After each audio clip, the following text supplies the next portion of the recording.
You may have heard that Stray is the cutest game ever. It seems to me that everywhere I go, everyone's talking about how cute, cuddly, and charming this game is. I mean, come on, just look at it.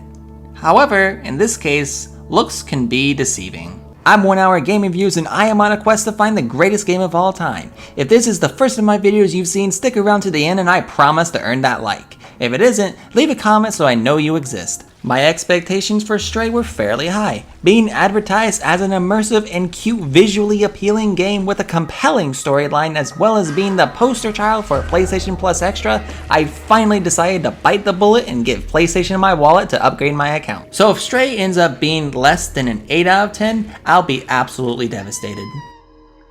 A part of me thought that it might end up being the cutest game of all time. After all, cats are really cute, and I can think of no game that has ever made such a detailed narrative from the perspective of a cat.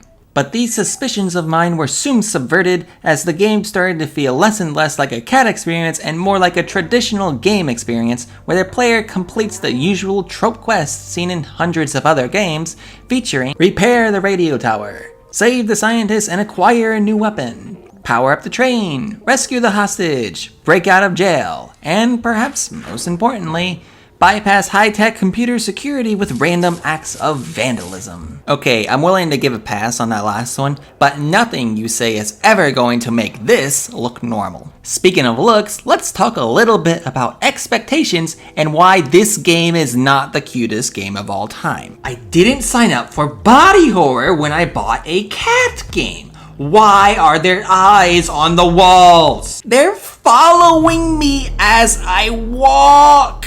None of this gets explained in game, and if you let your 5-year-old play this game thinking it's just gonna be a cute walk through the park, think again before you give your kid nightmares, because all of a sudden they see a cute little house cat, they remember the eyes on the walls as the kitty is attacked by a horde of bug things. Another thing I did not sign up for was the feels. I thought this game was going to be cute. I did not expect there to be bittersweetness in this game, but alas, the feels are in this game, and they are done very well. Now for the final verdict, but first let me take a break. This game is paced very well because it's a game that allows the player to go at their own pace. Even though the game is completely linear, the map design allows for plenty of optional exploration as you interact with the world more like a cat would rather than like a video game character would. This game is not the cutest game of all time because it is so much more. It is a unique yet traditional gaming experience that is friendly to people of all skill levels, and honestly, any game that leaves me breathless in the final credits deserves no less than a 9 out of 10. The only reason I didn't rate it higher is because at that point, I have to ask if this game is worthy of being in the discussion for the greatest game of all time. And frankly, it's not, but no one expected it to be.